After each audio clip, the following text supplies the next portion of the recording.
In this video, I want to show you how to test a diverter on a Whirlpool dishwasher. The dishwasher is not spraying, so the diverter may be bad here. And I'll show you how to take it out and then actually test it. It's pretty easy. It's a little dangerous, so you got to be kind of careful with it, but it's not too bad. So here we go.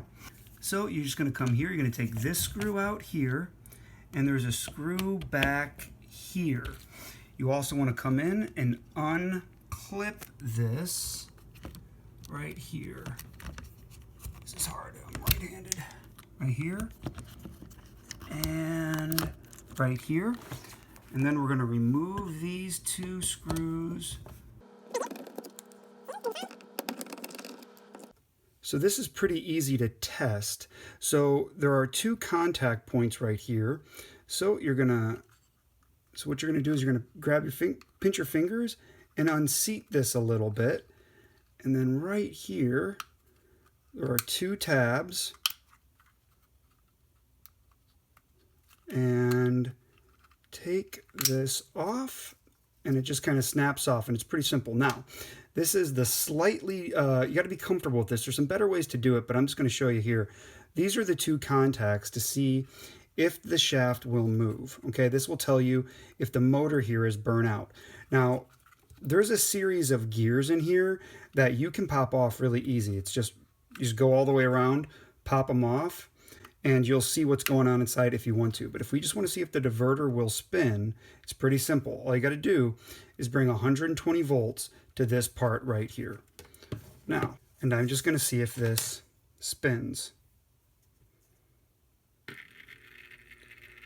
You can hear it, and it's a very slow moving device, but it is moving.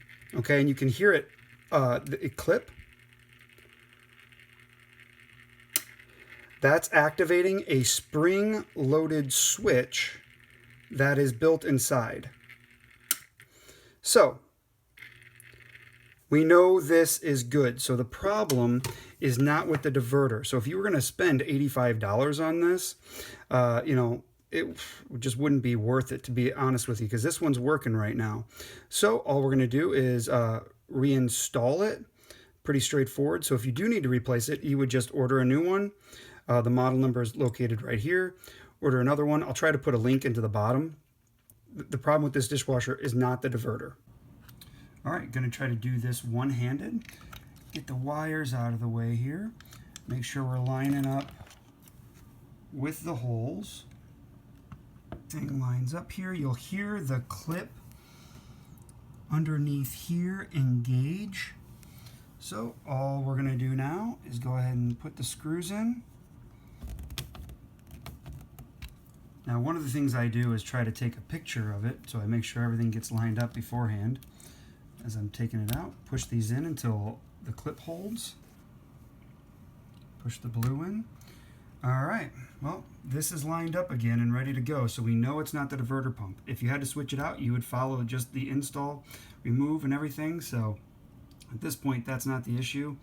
I've already rebuilt the pump, so we're going to see what happens. So, if you wanted to see what the insides here looked like, just pop all the tabs around here, okay? And just very gently so you don't break anything.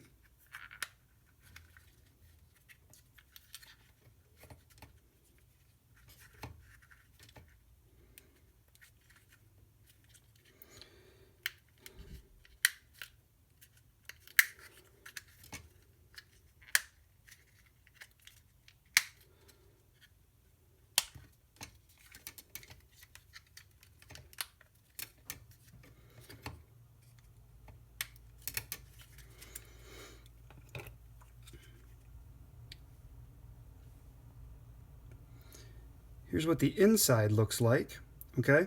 And so you just have a gear system here. The motor runs this, the drive gear.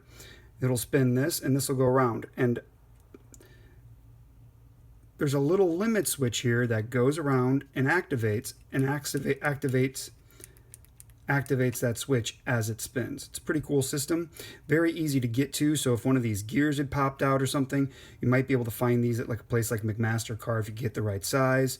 I'm not sure, but everything seems to be working. You could hear the thing actually activating the switch. And so this indicates the timer that it is on, all right, by the distances here, here, and here. All in all, a pretty cool system. I just wish my dishwasher worked. So, come over here, pop this on, make sure every clip goes in. Okay.